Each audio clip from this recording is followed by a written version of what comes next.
오늘 말씀은 예수님께서 이제 막 우리를 위한 구원 사역, 공생애라고 그러죠. 그 구원 사역을 시작하려고 하실 때에 사단에게 시험 받는 말씀입니다.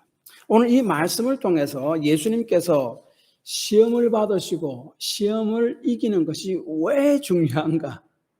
거기에 대해서 오늘 우리가 알 수가 있고, 또한 예수님께서 받으신 첫 번째 시험을 통해서 예수님을 따르는 우리에게 오는 시험이 무엇이고 그 시험을 어떻게 대처를 해 나가야 하는가에 대해서 제가 말씀을 드리고자 합니다.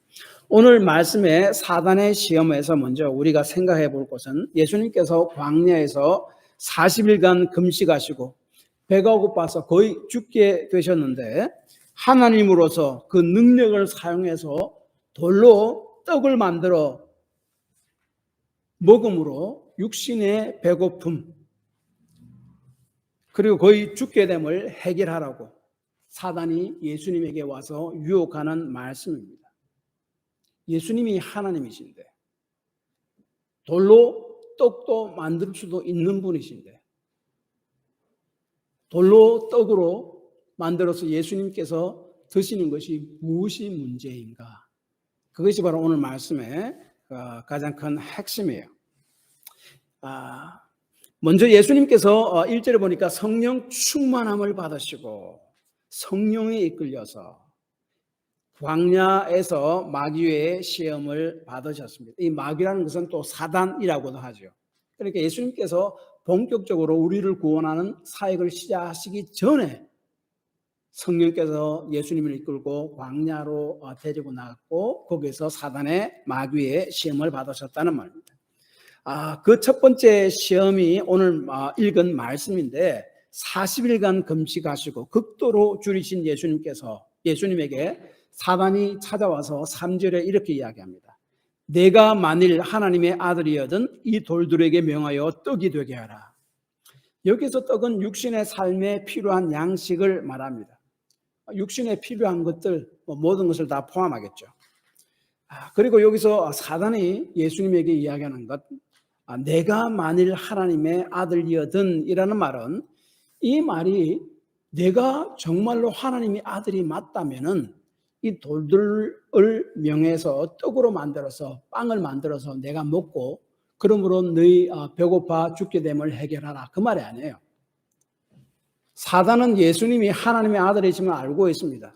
이 바로 이전 장에 3장에 보면은 예수님께서 세례 요한에게서 세례를 받으시잖아요.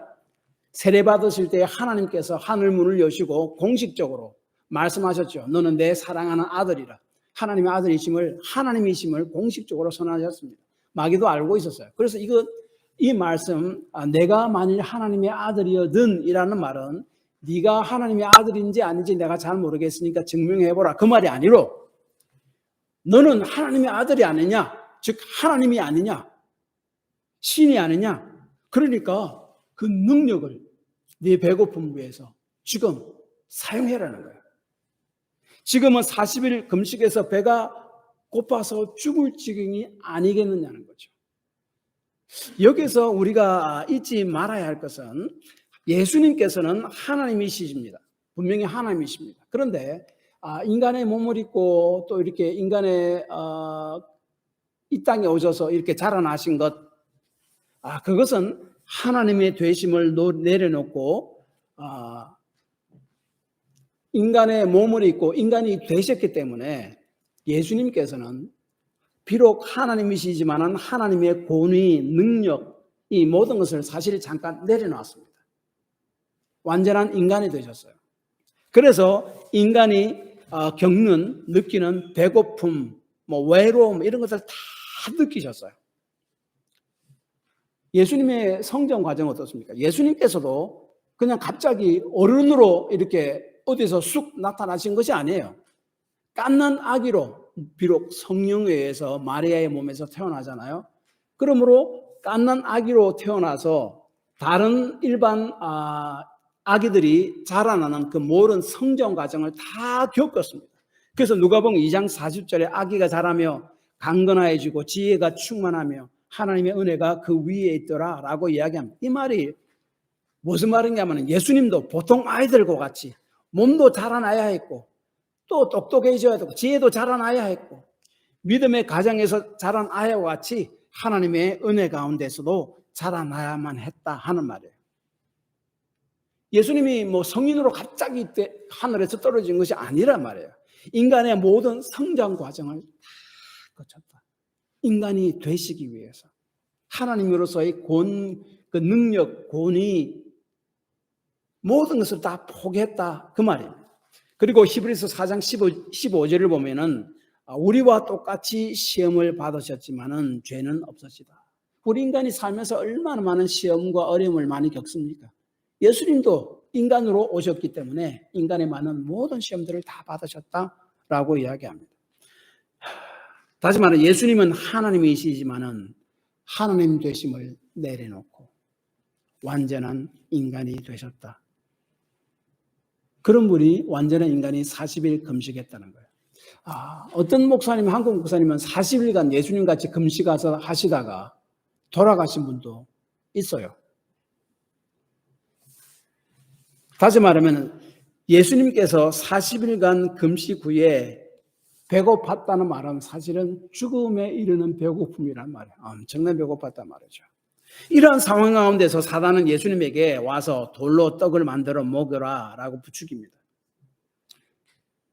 예수님은 인간의 몸을 입고 있지만 원래 하나님이시기 때문에 그것이 가능하지 않느냐 이 말이에요. 그렇게 해라는 거예요. 그런데 예수님은 그 사단의 말을 거부합니다. 극심한 배고픔 가운데 있는 하나님이신 예수님이 그렇지만 완전한 인간의 몸을 입고 완전한 인간이신 예수님이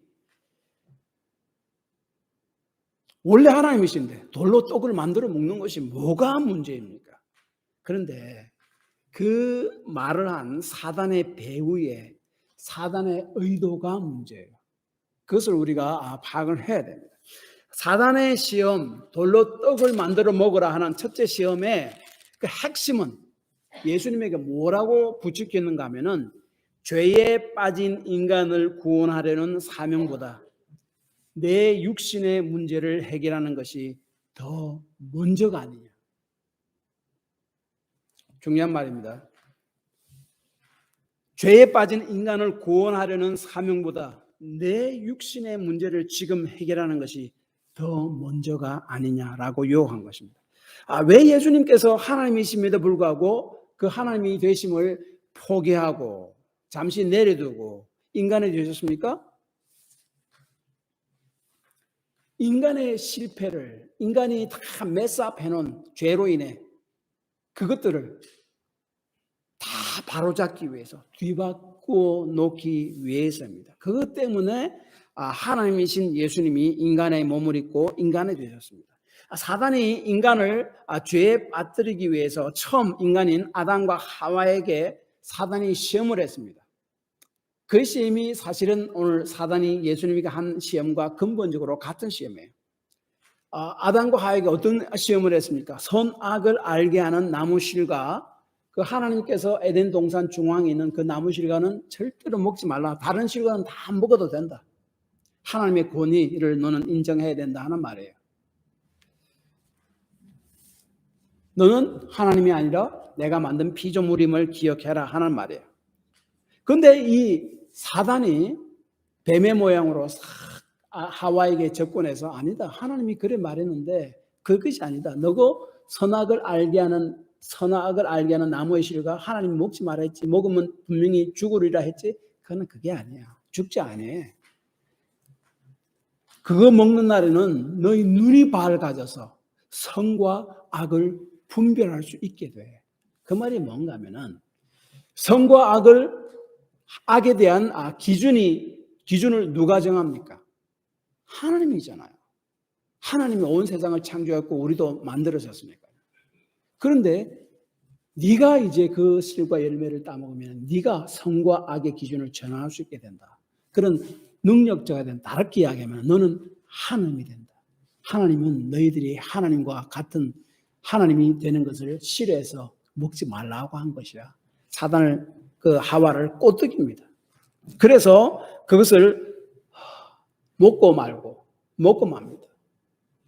자기 남편 아담에게도 주시고 그래서 인간이 하나님의 말씀에 불순종, 그 핵심은 자신이 하나님이 되고자 한 것입니다. 죄의 핵심이에요. 그래서 에덴 동산에서 쫓겨납니다. 에덴 동산이 어디입니까? 하나님이 임재하시는 곳, 하나님과 언제든지 교제할 수 있는 곳, 하나님의 임재와 하나님의 교제, 천국이죠. 그곳에서 쫓겨납니다. 그래서 죄로 인해서 인간은 하나님과 분리된 삶을 살아갈 수밖에 없는 존재이고 하나님의 임재 밖에서의 삶을 살아갈 수 없는 존재예요. 그래서 최초의 인간이고 모든 인간을 대표하고 대리하던 아담과 하와가 사단의 시험에 빠져서 죄를 지음으로 그 죄가 그 뒤로 태어나는 모든 인간에게 그 죄에 대한 영향력을 미치게 되었다. 이것을 원죄라고 이야기를 하는데 로마서 5장 18절에 이렇게 이야기합니다. 그런즉 한 범죄로 많은 사람이 정죄에 이른 것 같이 우리 인류의 조상의 전 범죄 때문에 그 죄에 대한 영향들이 그 뒤로 태어나는 모든 인간에게 다 미쳤다라고 이야기합니다. 그런데 이 시험과 죄로 인한 죽음과 저주를 뒤집으러 오신 분이 바로 마지막 아담으로 오신 예수님이다라고 이야기합니다. 고린도서 15장 45절은 예수님을 마지막 아담이라고 그러죠. 처음 아담이 사단의 시험에 넘어가서 죄에 빠졌고 그 죄는 그 이후로 태어나는 모든 인간에게 미쳤습니다. 이것을 뒤집기 위해서 예수님께서는 예수님의 시험은 인간의 대표인 처음 아담의 자손으로 오셔서 실패한 그것을 뒤집기 위해서 마지막 아담으로 오셔서 실패한 인간의 대표 아담을 대신해서 제 시험을 치른 것이 오늘 사단의 시험을 치른 것입니다.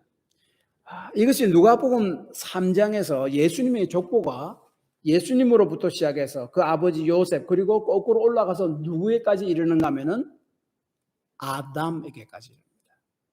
아담이 최초의 인간이잖아요.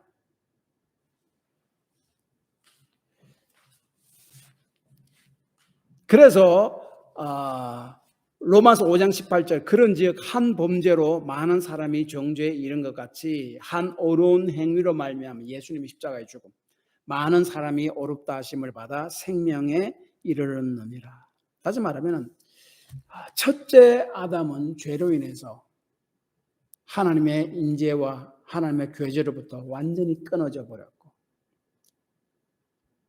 그런 그 이후에 태어난 인간들은 그러한 삶을 살아갈 수 없는 그런 존재, 저주받은 존재였다라고 이야기합니다. 그래서 죽어서 영원한 지옥에 떨어질 수밖에 없는 존재였다. 그러나 그 아담의 죄의 실수, 실패를 뒤집기 위해서 예수님께서 인간의 몸을 입고 오신 거예요. 그래서 인간의 모든 죄를 대신하기 위해서 인간이 되셔야 했던 겁니다. 그래서 하나님으로서 모든 권리, 그것을 다 포기하고 일부러 인간이 되신 거예요. 그런데 이러한 사명을 가지고 인간이 되신 예수님께서 그것을 포기하고 하나님으로서의 능력을 사용한다면, 그래서 돌을 떡으로 만든다면, 그래서 당장의 배고픔을 그것을 통해, 그 기적을 통해 해결한다면 예수님은 인간이 되심을 포기하고 하나님으로 되도록 하겠다는 말이에요. 이해되십니까? 굉장히 중요한 말입니다. 그래서 이 사단이 하는 말은 예수님에게 너 내 하나님인 줄 안다. 그러나 네가 지금 배고프지 않느냐? 네가 지금 인간이니까 배고프지 않느냐? 그러니까 인간 되는 것을 포기하고 하나님이 되라. 원래 하나님 자리로 돌아가라. 그렇게 하면 뭡니까? 어떻게 됩니까? 우리 죄를 용서해 주시고 우리를 구원하기 위해서 인간이 되신 예수님 그 사명을 포기하게 되는 거죠. 그렇게 해라고 붙이는 거예요. 그게 사단의 꼬드김입니다. 그래서 그렇게 되면은 제일 기뻐하는 사람이 이가 누굽니까? 사단이죠. 즉 사단의 유혹은 죄에 빠진 인간을 구원하는 사명보다 내 육신의 문제를 해결하는 것이 더 먼저이지 않느냐. 그러므로 인간의 됨을 포기하라. 구원이고 뭐고 그게 뭐가 중요한? 네가 지금 당장 배고파 죽게 생겼는데 그냥 하나님으로 돌아가라. 그 말이에요. 예수님께서 우리를 구원한 사역을 시작할 제일 처음에도 사단이 그것을 포기하라고 교면하게 유혹을 했습니다. 그런데요, 예수님께서 우리를 구원하는 그 사역을 마무리 짓는 그 마지막에도 사단이 교묘하게 예수님을 유혹하는 것 아십니까? 마태복음 27장 40절에 보면은 예수님께서 우리 모든 죄를 지고 이제 십자가에서 돌아가실 그때에 그 사람들이 십자가 밑에 있던 모여있던 사람들이 십자가에 달린 예수님 보고 뭐라고 얘기하는 줄 아십니까? 이르되 성전을 헐고 사흘에 짓는 자여 내가 만일 하나님의 아들이거든 자기를 구원하고 십자가에서 내려오라. 하나님 아들이면은 십자가에서 당장 내려오는 그런 기적을 베풀어라는 거예요. 인간으로서 인간의 죄를 대신하는 완전한 완벽한 인간으로서 인간의 죄를 대신하는 그 일을 그만두고 원래 자리는 하나님 자리로 돌아가는 거예요. 그 이야기입니다. 만약 예수님이 그 자리에서 뛰어내려왔다면 할 수 있죠. 하나님이시니까. 저와 여러분을 위한 죄에 대한 용서는 구원은 물 건너간 일이게 되고 가장 기뻐한 일은 이는 바로 사단일 것입니다. 그러나 예수님께서는 우리 구원을 위해 하나님 되심을 포기하고 하나님으로서의 권리를 내려놓고 완전한 인간이 되셨다. 그것이 바로 빌립보서 2장에 나타난 자기 비하의 말씀이에요. 그래서 완전한 인간이시기 때문에 예수님은 인간의 죄를 대신 질 수 있는 것입니다. 이 일을 예수님께서 이제 제일 처음 시작하실 때 사단이 나타나서 그 일을 망치려고 했고 그 마무리 지을 때에 사단이 나타나서 사람들을 통해서 망치려 하셨다. 그러나 예수님은 사단의 유혹에 빠지지 아니하고 완전한 인간이 되셔서 인간을 대신해서 십자가를 지는 순종을 통해서 저와 여러분은 구원을 얻었다라고 하는 것이 오늘 말씀입니다. 조수미라는 그 성악가 아시죠? 아주 세계적인 성악가입니다. 그분이 몇 년 전에 프랑스 파리에서 공연을 앞두고 아버지가 갑자기 돌아가셨다는 소식을 들었습니다. 그래서 그 공연 직전에 자기가 이제 그 한국으로 돌아오려고 막 했는데 어머니가 급히 조수미 씨에게 전화를 해서 이런 이야기를 했대요. 파리의 관객들이 내 공연을 기다리고 있는데 취소하지 말고 차라리 그 공연을 세상을 떠난 아버지를 위해 바치라 라는 이야기를 했대요. 그 세계적인 가수인데 그 소프라노잖아요. 그 사람들에게 약속을 한 것이고 그 공연을 할 바로 직전에 미안하다고 돌아오면 되는데 그렇게 하지 말라. 너는 세계적인 소프라노로서의 그 해야 한다는 약속과 사명은 완수해라. 너희 아버지가 네 소프라노로서 얼마나 자랑스러워했느냐. 그것을 그 사명을 완수하고 돌아오라는 거예요. 그때 그때 그 공연을 다 마치고 앙코르 곡으로 부른 곡이 아베 마리아입니다. 여러분 유튜브에 조수미 아베 마리아 사다 보면 그것이 나옵니다. 한국을 대표하는 성악가로서 사명을 육신의 일보다 더 중요하게 생각했다. 인간의 몸을 입고 오신 예수님께서는 육신의 필요를 채우는 것도 중요했지만 인간이 되셨기 때문에 정말로 이 육신의 배고픔을 해결하는 것이 중요했습니다.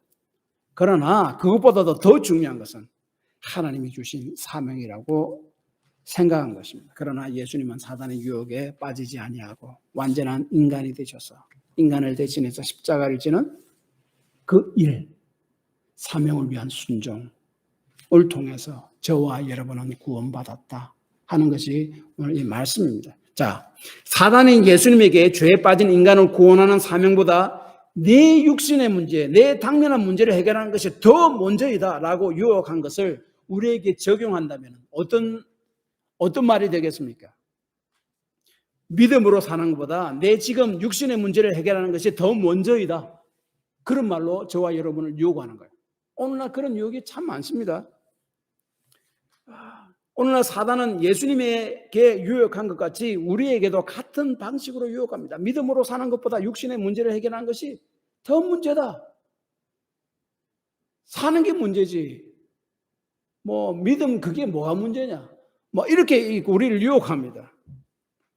목회를 하면서 교회에 나오지 않는 사람들은 오랫동안 하면서 저는 참 많이 보아왔습니다. 근데 그 사람들 말을 들어보면 한결같이 자신들은 예수님을 믿고 믿음이 있다고 주장합니다. 성경을 또 많이 안다고 이렇게 이야기를 많이 합니다. 그런데 저는 속으로 생각할 때 신앙의 기본인 주일을 지키지 않고 주일날 예배를 드리지 않으면서 어떻게 자신이 믿음 있는 사람이라고 어떻게 자신할 수 있고 믿음의 사람이라고 어떻게 이야기할 수 있는가는 거죠. 물론 피치 못할 사정 때문에 주일 예배를 빠지는 것 그럴 수도 있습니다. 저는 그것을 이야기하는 것이 아니라 기본적인 믿음의 삶을 떠나면서까지 자신의 육신의 필요를 위해서 자신은 믿음으로 산다라고 이야기하는 그것을 이야기하는 거예요.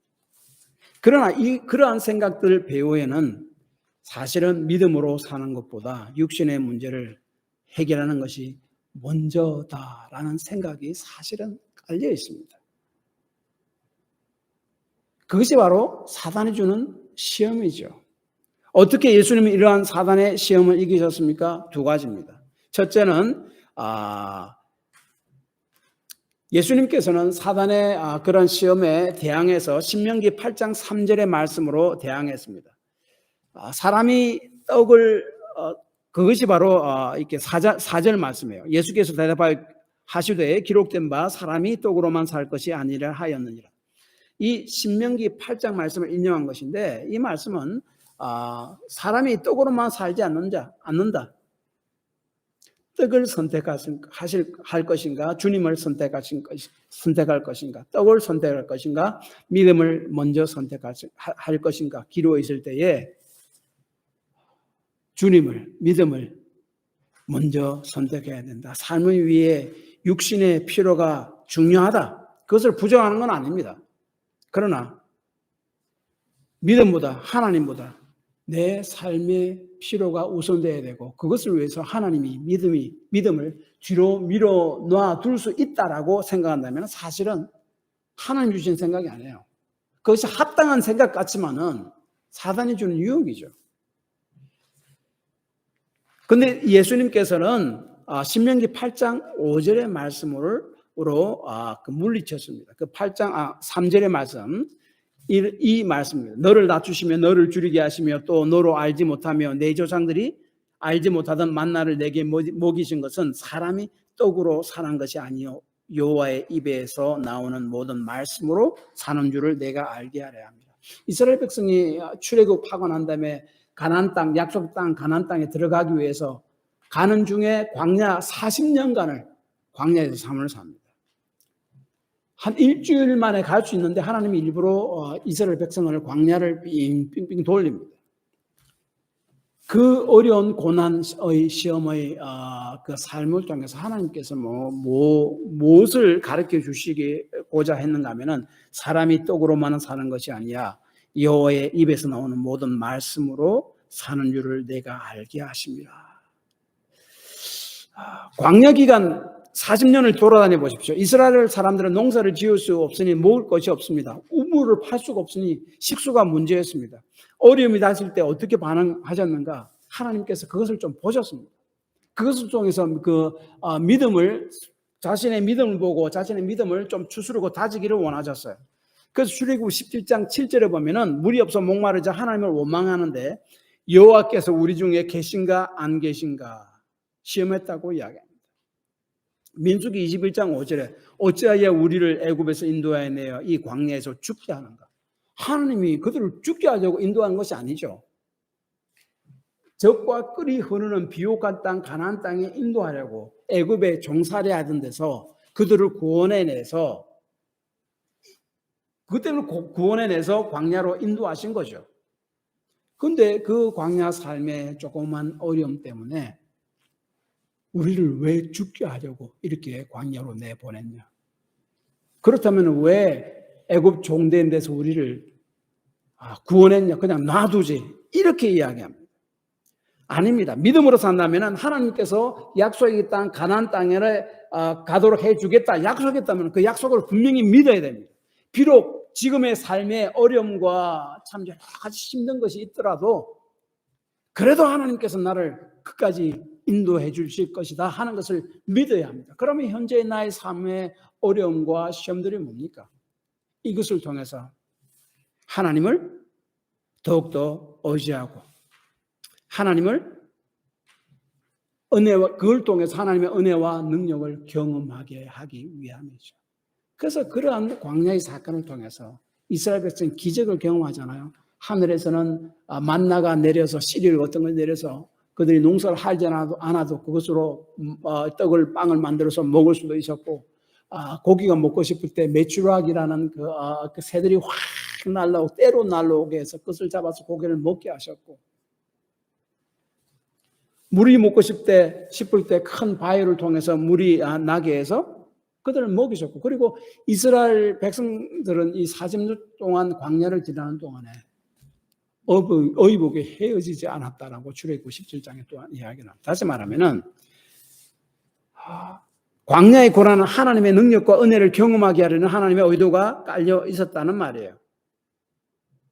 그래서 그들은 어떠한 환경 가운데서도 하나님께서 자신들을 애굽 종된 데서 끄집어내신 것은 자신들을 약속의 땅 가나안 땅으로 분명히 인도하기 위한 것임을 의심치 않고 믿어야만 했습니다. 그러므로 고난은 하나님께서 허락하신 것이 아니라 하나님의 은혜와 능력을 우리를 괴롭히려고 허락하신 게 아니라 하나님의 은혜와 능력을 경험하게 하려는 하나님의 의도가 그 배후에 깔려 있다는 거예요.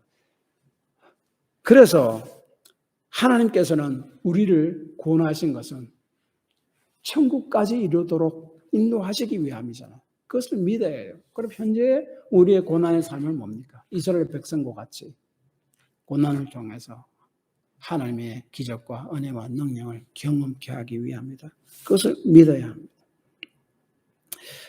그 다음에 예수님께서는 어떻게 사단을 유혹을 이겨내셨는가? 조금 전에는 하나님의 말씀을 붙들므로 그래서 우리를 구원하신 하나님께서는 천국까지 우리를 인도해 주실 것이다.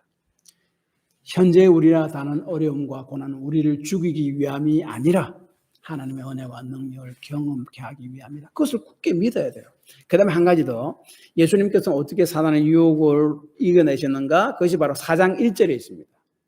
성령 충만한 삶을 사는 거예요. 4장 1절에 보면은 예수께서 성령의 충만함을 입어라고 이야기합니다. 그리고 4장 1절 하반절에 성령에 이끌려 그것으로서 이 사단의 시험을 이깁니다. 에베소 6장 18절에 보면은 성령 충만하라라는 말씀이 나옵니다. 술 취하지 말라 이는 방탕한 것이니 오직 성령 충만을 받아라. 그리고 성령 충만함의 결과가 무엇인가 19절 20절에 나옵니다. 시와 찬송과 신령한 노래들로 서로 화답하며 너의 마음으로 주께 노래하며 참송하며 범사에 우리 주 그리스도 예수 그리스도의 이름으로 항상 아버지 하나님께 감사하며 성령 충만하라 하고 성령 충만함 결과가 뭐라고 하면은 찬송이 있고 신령한 노래, 이 신령한 노래는 그 간증이 이야기합니다.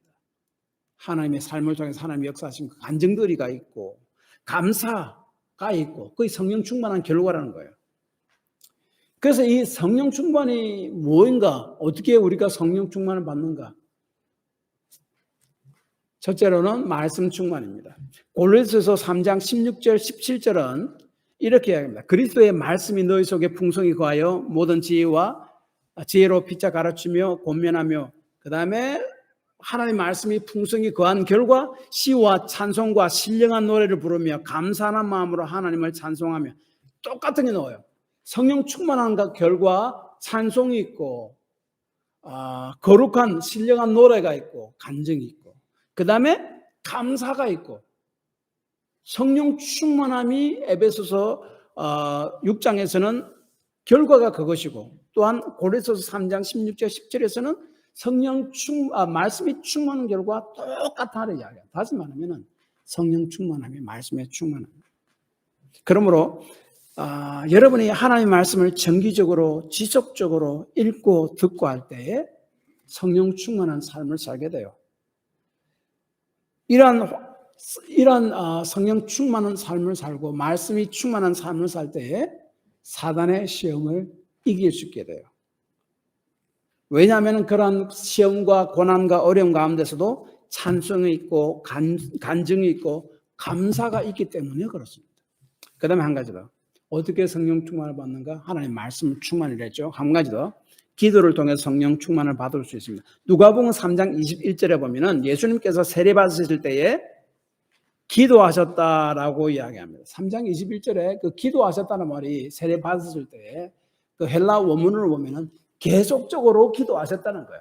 세례 받을 처음부터 끝까지 계속적으로 기도하셨다는 말이에요. 그러자 하늘이 열리고 성령이 비둘기 같은 형체로 내려오셨다. 그래서 성령 충만함을 받으셨다. 기도입니다.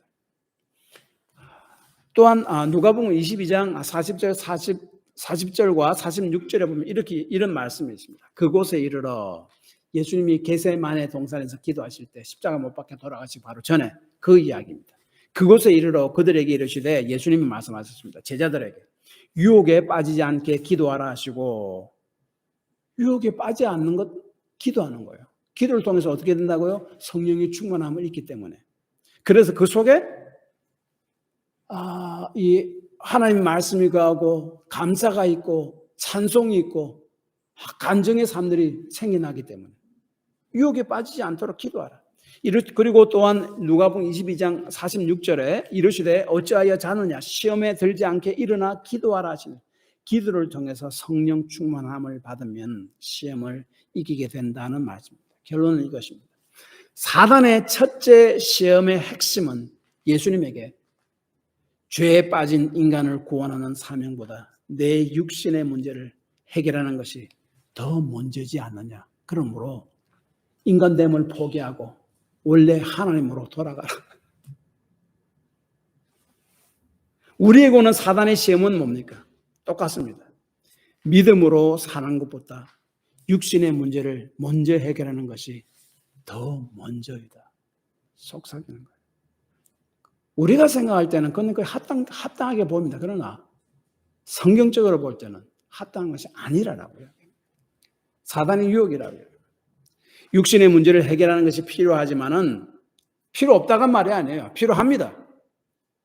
이를 위해 사명을 뒷전으로 하거나 믿음을 뒷전으로 밀어놓는 것은 사단의 시험에 빠져드는 것이다. 이 사단의 시험을 이기기 위해서 하나님께서 당신의 자녀의 삶을 책임져 주실 것, 말씀으로 기록한 그 약속의 말씀 믿어야 합니다.